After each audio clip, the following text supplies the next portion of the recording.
नाज़रीन, मिली डाइजेस्ट में आपका इस्तकबाल है। मैं मुबारक उमरे। दक्षिण कन्नड़ा के इलाके बेलारे नामी मकाम पर बाइक पर सवार होकर आने वाले दो अफराद ने कल रात में BJP youth leader Praveen Nettaru को मौत के घाट उतार दिया था। जराये से मिली इत्तला के मुताबिक प्रवीण, जिसकी उम्र 32 साल है, उस वक्त कातिलाना हमला किया गया जब वो अपनी चिकन की दुकान बंद कर रहा था। प्रवीण ने अपनी दुकान का शटर गिराते वक्त देखा कि केरला रजिस्ट्रेशन वाली मोटर बाइक पर आने वाले दो अफराद उस पर हमला करने वाले हैं, तो उसने अपनी जान बचाने के लिए बाजू वाली दुकान में पनाह लेने की कोशिश की, मगर तब तक हमलावरों ने एक लंबे छुरे से उसके सर पर वार कर दिया था और मौके पर से फरार हो गए। खून में लथपथ पड़े हुए प्रवीण को फौरी तौर पर एक प्राइवेट अस्पताल में मुंतकिल करने की कोशिश की गई, मगर उसने जख्मों की ताब न लाते हुए रास्ते में ही दम तोड़ दिया। इस कत्ल के असल असबाब का अभी तक पता नहीं चला है, मगर मालूम हुआ है कि मकतूल प्रवीण सियासत में सरगर्म था और चंद दिन पहले कलांजा के विष्णु नगर में हुए वाक़ये में मुलविस था। ये बात भी ध्यान में रहे कि एक हफ्ते पहले बेलारे में ही एक मुस्लिम नौजवान को मामूली तकरार के बाद कत्ल कर दिया गया था। प्रवीण के कत्ल की खबर आम होते ही माहौल बहुत ही कशीदा हो गया है और एहतिजाजी मुजाहरे शुरू हो गए हैं, जिसे देखते हुए पुलिस ने उस इलाके की तमाम दुकानों और होटलों को बंद करवा दिया है।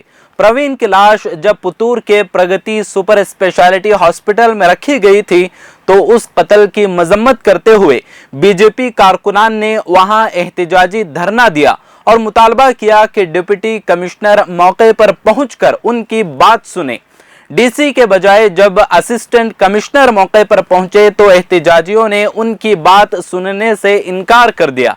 फिर डिप्टी कमिश्नर राजेंद्र केवी ने हॉस्पिटल में पहुंचकर मुजाहिरीन से बात की और उन्हें यकीन दिलाया कि मुल्जिमों को हर हाल में गिरफ्तार किया जाएगा और मकतूल के खानदान को 1 करोड़ रुपये मुआविजा देने की जो मांग की जा रही है, ये बात सरकार तक पहुंचाई जाएगी। इसके बाद मुजाहरा खत्म किया गया। इस कत्ल की मजम्मत करते हुए हिंदू तंजीमों की तरफ से आज कड़बा, पुतूर और सुलिया ताल्लुकाजात में मुकम्मल बंद का ऐलान किया गया है।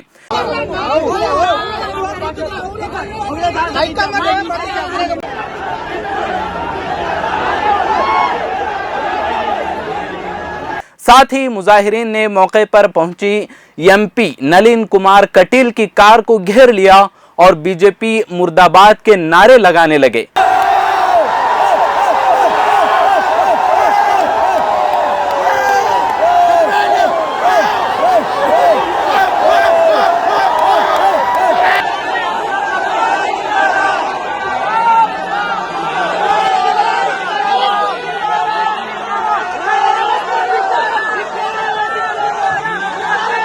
मौके पर मौजूद मुजाहिरीन में से चंद शरपसंदों ने माहौल खराब करने के लिए पुलिस पर पथराव भी किया, जिसके बाद पुलिस को लाठी चार्ज करना पड़ा। इसके अलावा मुजाहिरीन का पुलिस के साथ भी जो रवैया है, किसी तरह से काबिले मुआफी नहीं होना चाहिए। बताने की जरूरत नहीं है कि अगर उन मुजाहिरीन का ताल्लुक किसी और मजहब से होता तो अब तक पुलिस पता नहीं क्या कुछ एक्शन ले चुकी होती। बहरहाल मौके से जो कुछ वीडियो देखने को मिल रहे हैं, कुछ शक नहीं कि रियासती हुकूमत के दलाल जो वहां पहुंचे हुए हैं, उसका फायदा उठाते हुए वो जरूर अपनी सियासी रोटी सेकने में कोई कसर बाकी नहीं छोड़ेंगे।